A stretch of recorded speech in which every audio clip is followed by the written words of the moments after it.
మీ ప్రభుత్వం ఏదైతే BC bill మీద జీవో తీసుకొచ్చిందో అది చెల్లుతుందా? గవర్నర్స్ వ్యవస్థ ఇప్పుడు ఎవరి కేంద్రంలో ఉంటే వాన మనుషులు వస్తున్నారు. అయితే ఎవరిని మోసం చేయడానికి షెడ్యూల్ ప్రకటించారని చెప్పేసి ఈటెల రాజేందర్ ప్రశ్నిస్తున్నారు. వాళ్ళకు బయటపడలేరు, వాళ్ళు బీసీ వ్యతిరేకం అని చెప్పలేరు. పొన్నాల గారు బీఆర్ఎస్ లో చేరేటప్పుడు రేవంత్ రెడ్డి గారు చాలా ఘాటుగానే ఒక పరుష పదజాలం వాడారు, ఈ ఏజ్ లో పార్టీ మారడం ఏంటని చెప్పి.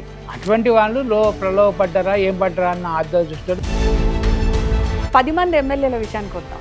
వాళ్ళు పార్టీ మారారా లేదా? అసలు పార్టీ మారలే అని చెప్తున్నప్పుడు వాళ్ళ స్టేట్మెంటే కరెక్ట్ కదా. మీరెందుకు పార్టీ మారారు? అది కూడా బీఆర్ఎస్ అధికారం కోల్పోయిన కొద్ది రోజులకే మీరు కాంగ్రెస్ లో చేరారు. అంటే స్థానికంగా ఒత్తిడి పెరిగింది.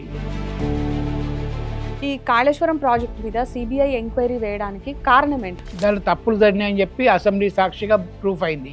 మహాలక్ష్మి పథకం కింద తీసుకొచ్చినటువంటి ఆర్టీసీ బస్సులు అది కానివ్వండి, ఒక్కొక్కరు ఏ రేంజ్ లో తిడుతున్నారు మీరు కూడా చూసే ఉంటారు కదా. ఇప్పుడు కూడా బీఆర్ఎస్ కూడా ఏంటంటే అప్పుడు రూమర్స్ వచ్చినాయి, వార్తలు కూడా వచ్చాయి రూమర్స్. సో 3 సంవత్సరాల తర్వాత మళ్ళీ మీ పార్టీ అధికారంలోకి వస్తుందని నమ్మకం ఉందా? ఒక 10 ఏళ్ళు మీరు కేసీఆర్ గారి పాలన చూశారు, ఈవెన్ ఆ పార్టీలో ఉన్నారు మీరు. ఇప్పుడు కాంగ్రెస్ పాలన చూస్తున్నారు. సో ఈ డిఫరెన్షియేట్ కానివ్వండి, ఎట్లా ఉంది ఓవరాల్గా పాలన? మినిస్టర్లు వచ్చాయి కదా, మినిస్టర్స్ అపాయింట్మెంట్ ఇవ్వలేదు అని ఒకటి. అయితే ఆయన అప్పుడు ఆలోచన ఏముండంటే